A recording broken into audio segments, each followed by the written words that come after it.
شیطان نے کوششیں کی ہر زمانے میں، اور اللہ رب العالمین نے ہر زمانے میں اپنی جانب سے نبی کو بھیجا۔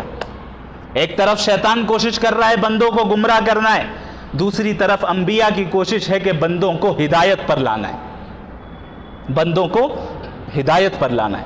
تمام انبیاء علیہ السلام بشمول محمد الرسول اللہ صلی اللہ علیہ وسلم خاتم النبیین اس دنیا میں بھیجے ہی اس لیے گئے تاکہ تمام انسانوں کو گمراہی سے نکال کر اللہ کی اطاعت میں لگا دیں اور اللہ کی غلامی میں لگا دیں۔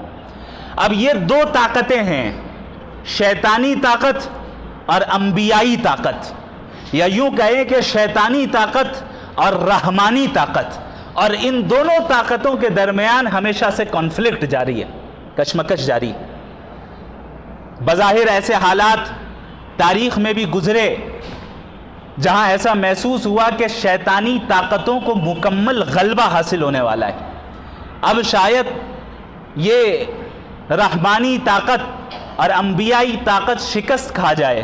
حالات ایسے سنگین ہوئے، ایسے سخت سے سخت فتنے وجود میں آئے، ایسی سخت سے سخت آزمائشیں وجود میں آئیں کہ محسوس ہونے لگا کہ اب یہ دین حنیف جو ہے، جو صحیح دین ہے اللہ رب العالمین کا، وہ مغلوب ہو رہا ہے۔ لیکن اللہ رب العالمین نے ہر زمانے میں ایسے افراد کو کھڑا کیا جنہوں نے اپنے اپنے زمانے کے فتنوں کو کچل کر رکھ دیا۔ آپ پوری اسلامی تاریخ کو اٹھا کر دیکھ لیں، آپ کو یہ ساری چیزیں نظر آ جائیں گی۔ ہم اور آپ جس زمانے میں رہ رہے ہیں، اس زمانے میں بھی شیطانی طاقتیں بڑے زور و شور کے ساتھ کام کر رہی ہیں، اور مقصد کیا ہے؟ آپ کو آپ کے صحیح عقیدے سے ہٹا دینا، آپ کو آپ کے صحیح فکر سے ہٹا دینا، آپ کو اللہ کے نبی اور انبیاء کے راستے سے ہٹا دینا، آپ کو سلف صالحین کے راستے سے ہٹا دینا، آپ کو رجال اللہ اور اہل اللہ کے راستے سے ہٹا دینا، یہ مقصد ہے۔ کیوں؟ کیونکہ اس نے یہ چیلنج دیا ہے کہ ہمیں انہیں گمراہ کرنا ہے، اس کی وجہ سے میں جہنم میں جا رہا ہوں، چونکہ میں نے اس کے سامنے میں جھکا نہیں، لہٰذا یہ سبب بنا، حالانکہ وہ اپنی گمراہی کا خود سبب ہے، خود وجہ ہے۔ اس نے یہ عزم کر لیا کہ اب تو گمراہ کرنا ہے۔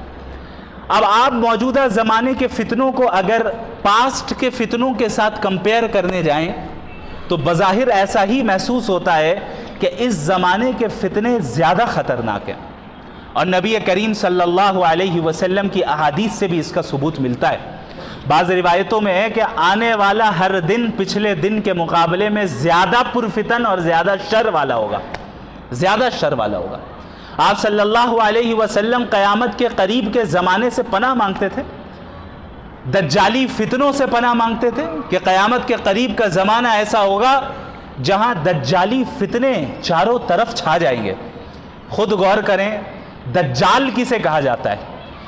دجال، دجل کہتے ہیں دھوکے کو، ڈیلیوژن کو، اور دجال کہتے ہیں بہت زیادہ دھوکہ دینے والا، حق کو باطل بنا کر دکھانے والا، باطل کو حق بنا کر دکھانے والا، یہ ہے دجال۔ تو یہ جو دجل و فریب باطل طاقتیں انجام دیتی ہیں، دجال کا زمانہ ایسا زمانہ ہوگا جو دجل و فریب کی بالکل پیک پر ہوگا، عروج پر ہوگا، انتہا پر ہوگا۔ اسی لیے نبی کریم صلی اللہ علیہ وسلم نے فرمایا کہ جب دجال آئے گا اس کے ایک ہاتھ میں جنت اور ایک ہاتھ میں جہنم، اور آپ نے فرمایا کہ جو جنت ہے وہ در حقیقت آگ ہے، اور جو آگ ہے وہ در حقیقت جنت ہے۔ یعنی صحیح کو غلط، غلط کو صحیح، بینیفیشیل چیز کو نقصان دہ بنا کر دکھانا اور نقصان دہ چیز کو بینیفیشیل بنا کر دکھانا۔ اب آپ بتائیے، جس زمانے میں ہم اور آپ رہ رہے ہیں جہاں مغربی تہذیب اور ویسٹرن سویلائزیشن کو اور ویسٹرن آئیڈیالوجیز کو پورا غلبہ حاصل ہے، کیا آج باطل افکار اور باطل آئیڈیالوجیز کو حق بنا کر دکھایا جا رہا ہے کہ نہیں دکھایا جا رہا ہے؟ باطل افکار کو اب تو ہیومن رائٹس قرار دے دیا گیا کہ بھائی ایک انسان ہے، ایک مرد ہے، ایک عورت ہے، زنا کرنا چاہے اپنے کنسنٹ سے کر رہے ہیں، اپنی رضامندی سے کر رہے ہیں، جائز ہے، اس کا رائٹ ہے، لیگل ہے، کوئی اس کو روک نہیں سکتا۔ آپ کون ہوتے ہیں روکنے والے؟ کوئی کھلے عام اللہ کی بغاوت کر رہا ہے، اللہ سے بغاوت کر رہا ہے، کھلے عام فسق و فجور میں مبتلا ہے، آپ نہیں روک سکتے، یہ آپ کا رائٹ نہیں ہے، یہ اس کا رائٹ ہے کہ وہ جو کرنا چاہے کرے۔ اور پوری دنیا میں اس وقت بشمول بہت سے متعدد سیدھے سادے بھولے بھالے مسلمان اس ٹریپ میں پھنسے ہوئے، اس جال میں پھنسے ہوئے۔ مغربی تہذیب اپنی آئیڈیالوجیز کے ذریعے در حقیقت ہمارے ایمان کو کھوکھلا کر رہی ہے، ہمارے عقائد کو کھوکھلا کر رہی ہے، ہمیں لبرلزم کی طرف لے جا رہی ہے۔ کون سی لبرٹی؟ وہ لبرٹی جو در حقیقت اللہ سے بغاوت کرنے کے اوپر لیبل لگا دیا گیا اس کا۔ اب آپ شراب کی بوتل پہ زمزم لکھ دیں یا زمزم کا لیبل لگا دیں اور لکھ دیں الحرمین الشریفین، تو وہ پانی، وہ بوتل زمزم تھوڑی ہوگا، وہ شراب ہی رہے گی۔ یہی ہے دھوکہ جو آج اس 21ویں صدی میں مغربی دنیا نے ہر میدان میں، چاہے سیاست کا میدان ہو، چاہے معیشت کا، اکانومی کا میدان ہو، چاہے تعلیم اور ایجوکیشن کا میدان ہو، چاہے پولیٹکس کا میدان ہو، چاہے کوئی بھی میدان ہو، ہمارا سوشل جو سماجی نظام ہے اس کا میدان ہو، ہر جگہ پر ایسی آئیڈیالوجیز ہیں جو در حقیقت باطل کو حق بنا کر دکھا رہی ہے اور حق کو باطل بنا کر دکھا رہی ہے، اور ہمیں ان آئیڈیالوجیز کی زنجیروں میں اس طرح جکڑ لیا گیا ہے کہ اس سے باہر نکلنا ایک مسلمان کو بڑا مشکل نظر آتا ہے۔ بسا اوقات مسلمان بھی کہنے لگتا ہے ہاں بات تو یہی صحیح ہے، لیکن آج کے زمانے میں بات تو یہی صحیح ہے مفتی صاحب جو آپ کہہ رہے ہیں، لیکن آج کے زمانے میں تو تھوڑا سا غور فرما لیجیے۔ یعنی آپ یہ مان رہے ہیں کہ دین آج کے زمانے کے لیے نہیں ہے، یہی ہے نا؟ نبی صلی اللہ علیہ وسلم فرما رہے ہیں لا یؤمن احدکم حتی یکون ہواہ تبعا لما جئت بہ، تم میں سے کوئی اس وقت تک مومن ہو نہیں سکتا جب تک کہ وہ اپنی ڈیزائرز کو میری شریعت کے تابع نہ کر دے، اس کی خواہشات، اس کی چاہت، اس کی ڈیزائرز نبی کی تعلیمات کے موافق ہو، اس کے مخالف نہ ہو۔ ویسٹرن دنیا کیا کہہ رہی ہے؟ ایبسلیوٹ فریڈم، مطلق آزادی اس وقت ہے جب آپ کی خواہش جس چیز کو کرنے کی ہے اس میں کسی چیز کی رکاوٹ نہ ہو۔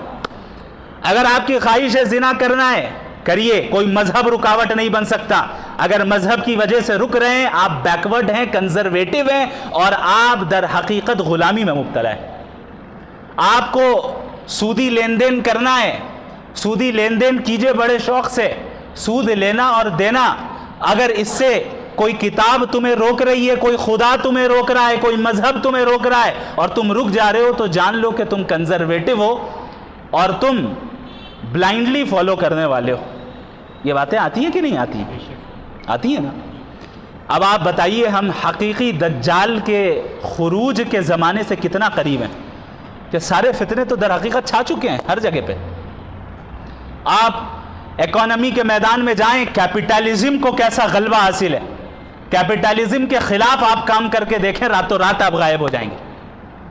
سیاست کے میدان میں آ جائیں، سیکولرزم کو ایسا مقدس نظام بنا کر پیش کیا گیا کہ آپ اس نظام کے خلاف بول کر دیکھیں کیا حل کیا جائے گا۔ آپ انڈیویجول انسان کی لائف میں آ جائے، کس طرح لبرلزم کو پروموٹ کیا گیا، آپ اس کے خلاف بول کر دیکھیں آپ پر کیسی تانو تشنی ہوگی، آپ کیسے اینٹی ہیومن رائٹس قرار دیے جائیں گے۔ عورتوں کا مسئلہ آ جائے، کیسے فیمنزم کو ان کے دل و دماغ میں گھول کر پلا دیا گیا، آپ حجاب کی بات کرنے کی جرت تو کر کے دیکھیں، پھر آپ کے ساتھ کیا سلوک کیا جاتا ہے۔ یہ زمانہ آ گیا۔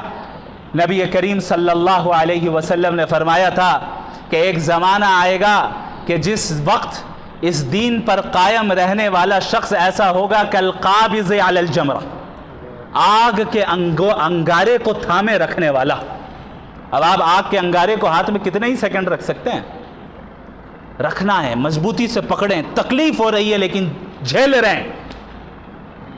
ایسا زمانہ آئے گا کہ جب دین پر عمل کرنا آگ کے انگارے کو تھامے رکھنے کے مقابلے میں ہوگا،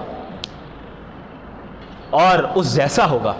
ہم اسی زمانے میں آتے جا رہے ہیں میرے بھائیوں، اور اس وقت یاد رکھیں چاروں طرف سے اس بات کی کوشش ہے کہ نوجوان لڑکے اور لڑکیوں کو ایمان سے دور کرو. اسی لیے ایسے ایسے ڈاؤٹس اور شبہات کریٹ کیے جاتے ہیں کہ آپ مذہب کے تعلق سے، بالخصوص اسلام کے تعلق سے تذبذب میں پڑ جائیں، ڈاؤٹ میں پڑ جائیں. بھئی ایسا کیوں ہے، ویسا کیوں ہے، یہ بات تو صحیح نہیں ہے، یہ بات تو غلط ہے. اب آپ جج کیسے کر رہے ہیں، کیسے آپ حکم بن رہے ہیں؟ دنیا کے بنائے ہوئے اپنے اسٹینڈرڈز کو حکم بنا رہے ہیں، اس سے آپ طے کر رہے ہیں. وحی الہی کو، ریویلیشن آف اللہ کو ہم جج کر رہے ہیں اپنی محدود عقل سے.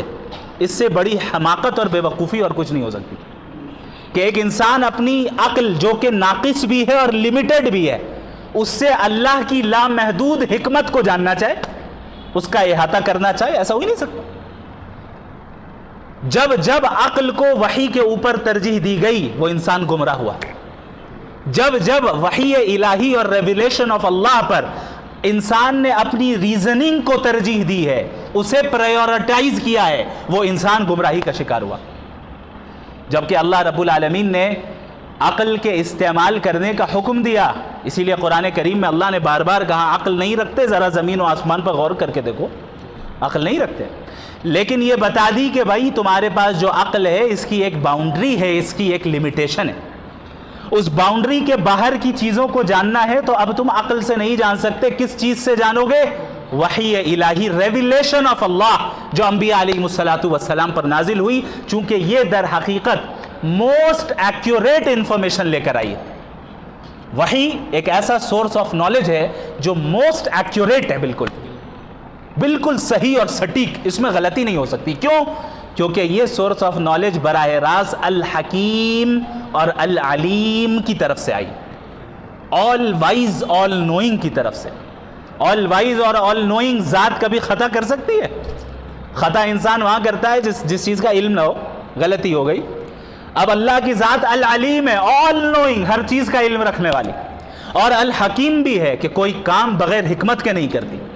اب آپ بتائیے ایسی ذات سے خطا ہو سکتی ہے؟ نہیں ہو سکتی. تو جو وحی اس کی جانب سے آ رہی ہے اس میں خطا اور غلطی کا امکان تک نہیں ہے.